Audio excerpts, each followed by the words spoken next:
sucked. That was not an enjoyable way to end the season for Washington. Philadelphia completely beating the brakes off of Washington in the NFC Championship, bringing this magical ride, this lightning in a bottle of a season to a close. And they did so really in emphatic fashion. There's a lot to get into about this game itself. There's going to be a lot of opportunities to be very positive about the 2024 season. All of that will come in the coming days, both on this YouTube channel, both on the airways of Team 980 and 106.7 The Fan. You should be celebrating what was 2024. However, that does not make the sting any less worse for losing to Philadelphia in the NFC Championship game and losing in the way that this team lost to Philadelphia in the NFC Championship game. The game plan was pretty simple, it felt like, entering this weekend. Don't turn the football over and stop Saquon Barkley. And then the game started, and it took one play to realize they were not going to stop Saquon Barkley, and it took another possession to realize they're going to turn the football over. So the two things that you wanted to do, you could not do the way that you wanted to. And when you're the inferior roster in the way you are constructed, there was never a lie about who was the better roster. It was always Philadelphia. Washington just had the edge in the quarterback and the coach. Sirianni's a little bit of a dope. But they definitely had the edge in the quarterback. And before we get further, if you're an Eagles fan and you're going to jump in here and say, look at the box score, can't fool us. We are a little too smart for that. We're better now.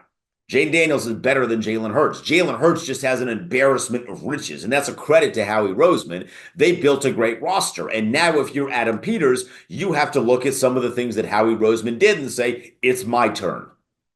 No longer is Philadelphia going to be the only team in this division, the only team in this conference that is built top to bottom literally like a statue of gold. It's our turn to build a statue of gold. And that's what needs to happen as the offseason progresses and as the years progress when you have Jaden Daniels at quarterback. But it was a bummer to see them turn the ball over at the magnitude in which they did. 4 times in total, 3 of it when the game was actually still in reach. And Philadelphia scored touchdowns on every single turnover. 28 of their points came off of Washington turnovers. When you look at the score, you see 55-23, simple math. That's a 32-point deficit. 28 points given to them off of turnovers. Can't have that. You just cannot have that. And it was taking away opportunities to score. Like if you were just to sit here and we'll call this NFL math. If you're just going to do NFL math, the swings from those turnovers, if you just don't turn the ball over twice, you take 14 points away from Philadelphia, and then you potentially give yourself 14 points in the way that I don't know how those drives would have ended. So you give yourself the potential to score. That score looks way different. And then you're playing late in the football game with an opportunity and giving Jaden Daniels an opportunity with the football. The reason this team was here is because they had given Jaden Daniels the opportunity with the football late in games. So not having that is really what stings.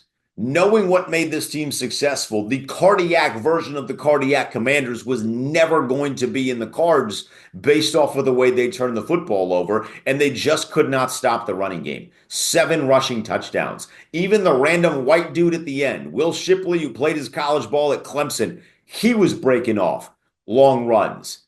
It just doesn't stop. This team just cannot stop the run. It was a tough watching them get gashed.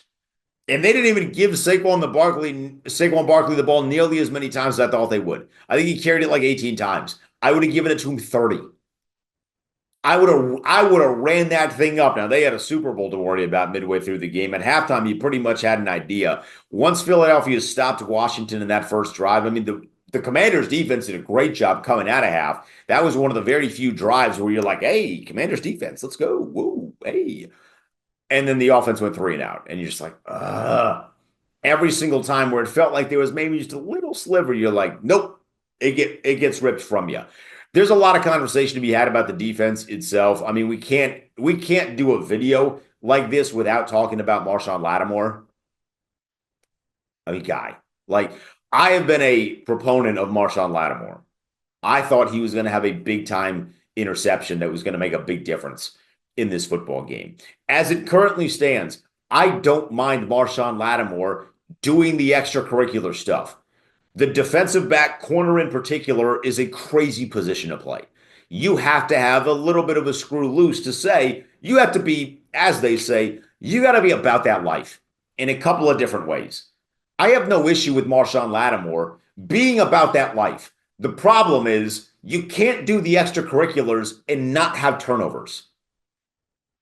Those two things do not go well together. At the very least in New Orleans, when he was doing all the back and forth stuff with Mike Evans, you can go look and he was forcing turnovers. He was coming down with picks. In certain instances, they were pick sixes. If you're going to do the extracurricular stuff, you have to have the turnovers to show for it. So the fact that there are no turnovers to show for it and he is continually doing the extracurricular stuff, that can't happen moving forward. And he's going to be here moving forward.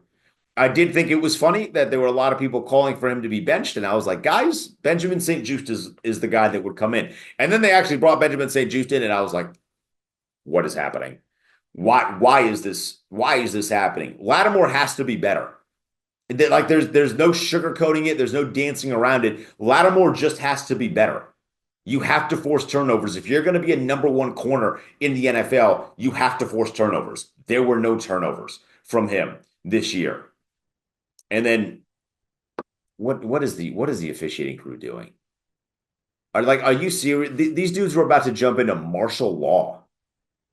Like legitimately martial law. I had this quote from Pereira for the Frankie Louvu torpedo thing, where the official was Sean Hockley got on the microphone and said, if you do it again, we are awarding Philadelphia a score. Mike Pereira got on the broadcast and said, yeah, well, it is to keep this from happening, he said. Deliberate acts like that to prevent a score after a warning, even though it's two separate people here, can lead to what is called a palpably unfair act.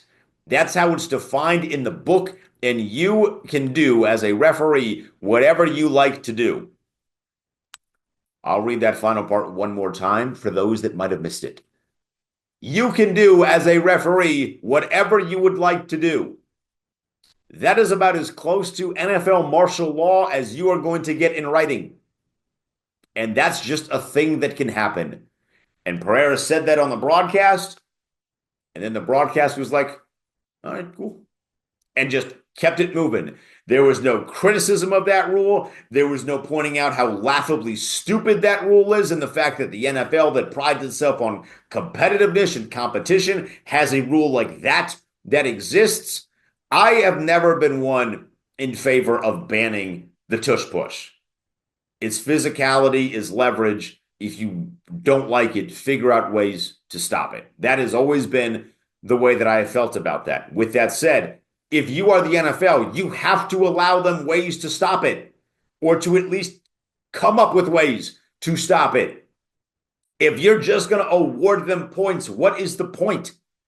The only way that you're going to have as a defense to stop it, your best way is to jump the snap and torpedo Jalen Hurts, the way that Frankie Louvu was attempting to. He takes it from Troy Polamalu when Troy Polamalu jumped over a dude to block a kick all the way back with the Pittsburgh Steelers. I say all the way back, that ages me a little bit. It was like 15 years ago.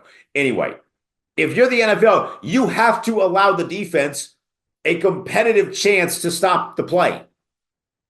If not, what is the point of that? That has to be something that is addressed. And the fact that martial law is just given to officials, why is that a thing? In a year where there's been a lot of conversation about the officials helping one team in Kansas City out. And there was a lot of conversation this week about, hey, the Eagles are really good when Sean Hockley is their official. Like, why did the NFL do that? Why did he put them on the game? The Eagles, like, yeah, one team that's really good when he's your official. You got another team that's not very good, and those two teams are playing.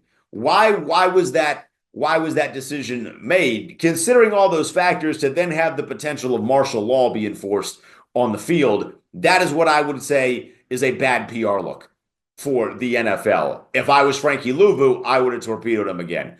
I would have basically made them give them the play and then completely step all over Philadelphia and their celebration, because this is a rivalry. I'm not here for that sportsmanship tip into the cap thing. No, I hate Philadelphia. I wanted to beat their ass, and they didn't beat their ass. I'm pissed off.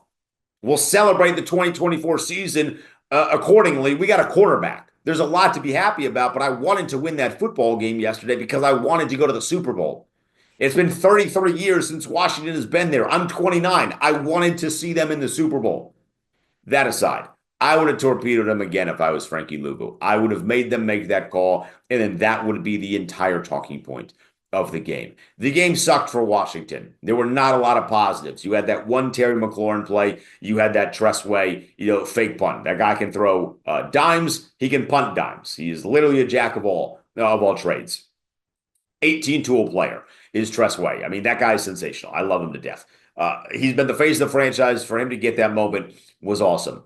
But that's basically where all of the positive things ends. It was the one Terry play. It was the Tressway thing. Jaden played well. I thought he held his own. It's just the team did not give him opportunities to give them opportunities to win. And against Philadelphia, you just can't turn the football over.